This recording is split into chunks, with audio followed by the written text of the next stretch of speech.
Welcome back everyone to another episode of In the Kitchen with Robert, and today we are going to be baking our very own loaf of sourdough bread.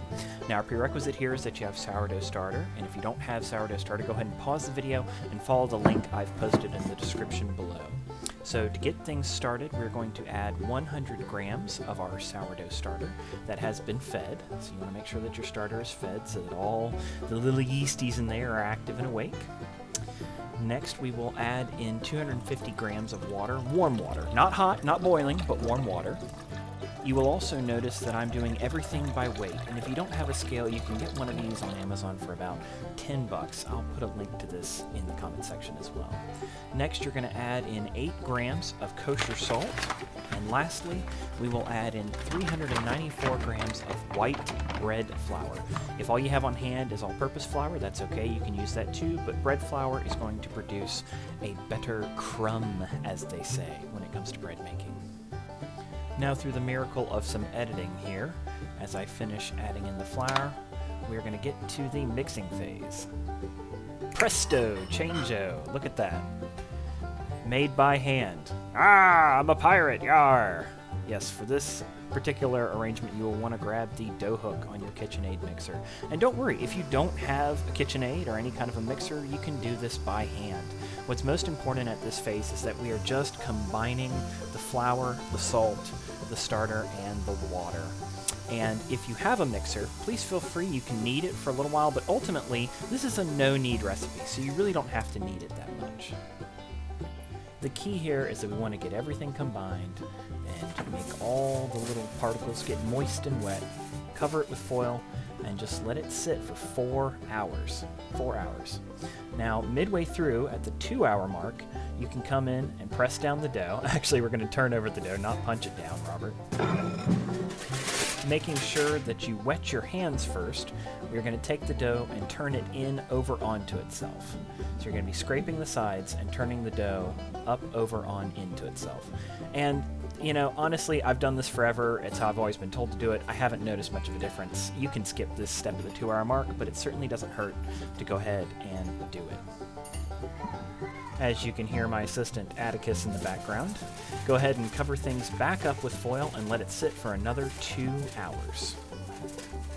That's right, just 2 more hours, and make sure to wash those sticky, nasty hands. Now, after the 2 hours are complete, get out a board or a countertop where you can spread out your flour, and we're going to turn the dough out onto this surface. So go ahead and get the flour nice and evenly spread out, not that important. But you will want to go ahead, there you go, take a look at that, all nice and ready to go. Ah yeah, big sticky globby mess, that's exactly what we're looking for. And then taking your fingers at the corners, your well-floured fingers, begin to turn the dough in on itself. The idea is that you're trying to create a pinch at the middle. You're trying to create a perfect ball with a seam on the bottom. Now take the bowl that you're going to allow it to rest in, flour it, and place it top side down. Cover with foil, and we're going to refrigerate this overnight for up to 24 hours, but 12 hours is fine. Minimum of 12 hours. 1 eternity later. After your 12 to 24 hours is up, remove from the fridge, and we're going to set everything out on the countertop to come up to room temperature and also to rise for 5 hours. So go ahead and peel off the foil, and you're going to want to allow it to breathe.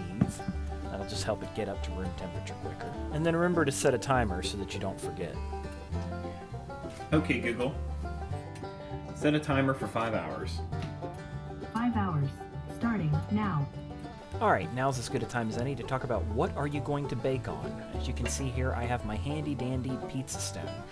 But it's okay if you don't have a pizza stone. You know, a sheet pan would work, but I like the pizza stone. And oh boy, yeah, time to preheat the oven, and look, I have a slight cast iron addiction. There's my little egg pan, my standard Bobby Flay cast iron skillet, it's nice and slimline, and then here is Big Bertha, the behemoth, my big 12-inch cast iron. You can look at that, beautifully seasoned. So if you do not have these, get your hands on them. But yeah, you could even bake your bread in that.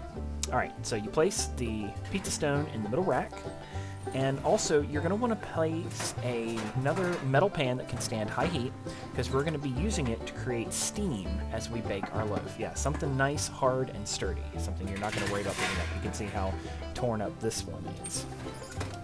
Now in the last hour that your dough is rising, go ahead and preheat your oven to 450, and that allows it to have enough time to come up to temperature and really be hot when it's time to bake. So after 5 hours, we're going to try the poke test. And the poke test is when you push into the dough and it holds its shape, you know that it's ready to go, when it doesn't immediately spring back up. And as I mentioned before, if you do not have a pizza stone, a sheet pan with parchment paper is just fine. It's absolutely acceptable. And of course, since I bought the Hootie Fruity Tootie Balooty Hippy Dippy parchment paper, it doesn't actually have a serrated seam on the side, but never worry, a sharp kitchen knife will make quick work of any parchment paper. And yes, as you can see, 75% unbleached compostable parchment paper. Whatever, I'm saving the planet. I'm just baking bread, y'all.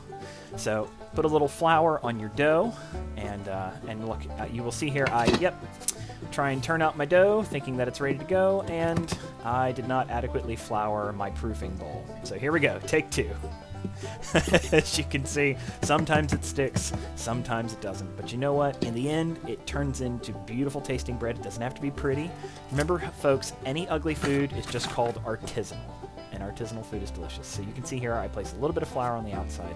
And the reason for this is it makes a crisper outside to the crust. It creates a better skin. Now, using a razor blade or a very, very sharp kitchen knife, we will make singular cuts and score the outside of the bread.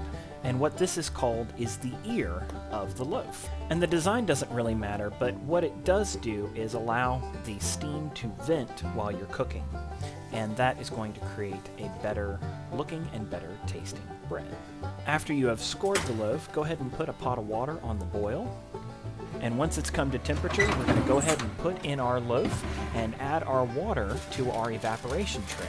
And the evaporation tray is going to create a nice, steamy, moist environment for our bread. And what this does is it slows down the hardening of the outside of the crust and allows the bread to rise as we cook it in the oven. So you get more puff out of your bread and less flat. You're going to bake the loaf for 25 to 30 minutes. And through the miracle of editing, ta-da! There is our finished loaf.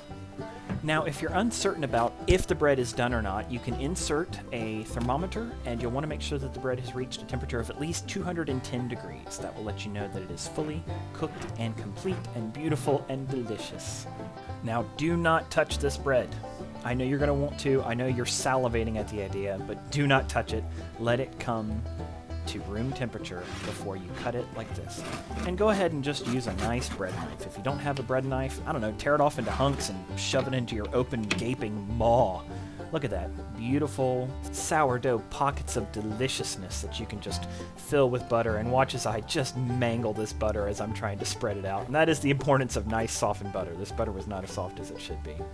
And I like to have mine with just a little bit of cracked black pepper and maybe even a little kosher salt. But I hope that you have enjoyed this. And in the land of gluten-free everything, it's nice that we can celebrate something that, as humans, we have enjoyed for thousands of years.